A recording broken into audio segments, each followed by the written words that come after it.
Well, hi, Dr. Julie. Hi. So I need to do some video about hyperacusis Okay. because I realize that we don't have a whole lot of that on in our video library. We have a lot of it on our website, but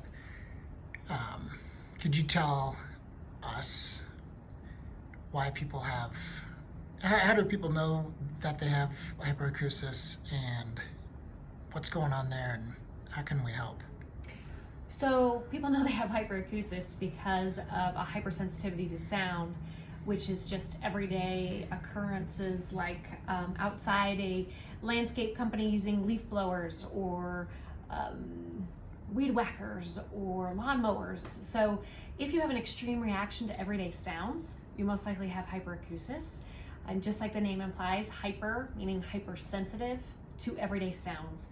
And the problem with it is that most people that experience it start to avoiding those exposures and they overprotect their hearing, which actually makes it worse. So putting in an earplug to just walk across the parking lot near a landscape company actually will make your hyperacusis worse because now your brain doesn't understand the difference between soft, average, and loud sounds. It groups them all together as just loud, and you can't function in a pretty noisy world that we live in today when you're suffering from these symptoms. So we have to reset a person's nervous system so they don't react and they don't have these hypersensitive responses to everyday sounds.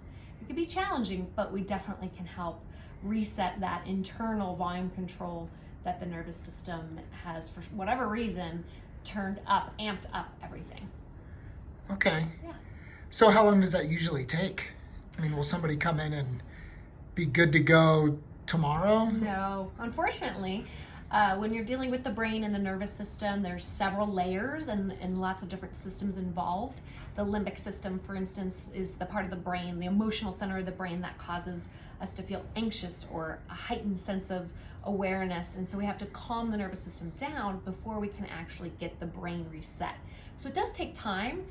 Certainly it's about neuroplasticity, and younger patients tend to be able to reset more quickly, maybe in a few months, versus an older adult that's been experiencing this for a while. It might take 6 to 12 months, but the good news is we see progress along the way, and we see gains and more comfort with everyday sounds as we go along. So it's not like we have to wait a whole year before we see any benefit, but we do have to reset the entire nervous system and brain's response so that we no longer have this knee-jerk or reflex reaction to the trigger sounds that often accompany hyperacusis. So it's not a quick fix, but definitely is something that we can treat very successfully. It just takes a partnership with someone who understands what's going on and can help guide the patient along in this process of getting better.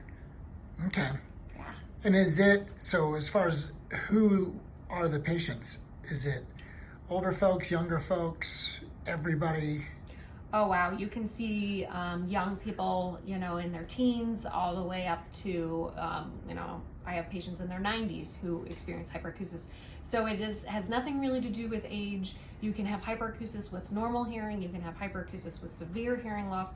So that's why you really need to partner with someone who understands this, as there are a lot of variables that need to be understood and that need to be accounted for when trying to help someone with hyperacusis. But when you understand what's going on and the why behind it and how to deal with it, it seems much more manageable, and we want to help these people so they don't lose their quality of life. We don't want a normally extroverted person to become an introvert because they can't go out and be social anymore without severe discomfort. So we're trying to help provide those strategies to get benefit, to get better, and not feel like they have to avoid those trigger sounds. And can you go to just any audiologist for this? Well, the problem is a lot of audiologists only have experience with recruitment, which is something that follows along with a lot of different types of hearing loss. But hyperacusis specifically really requires more training to be able to treat, specifically a retraining therapy approach using sound, carefully controlled sound, And a lot of audiologists unfortunately do not have that experience, just because this isn't something commonly taught in even our audiology doctorate programs today. You really have to seek out the additional training and knowledge to be able to help this specialty area, because it is a unique area of audiology that not everyone has experience or education to be able to help.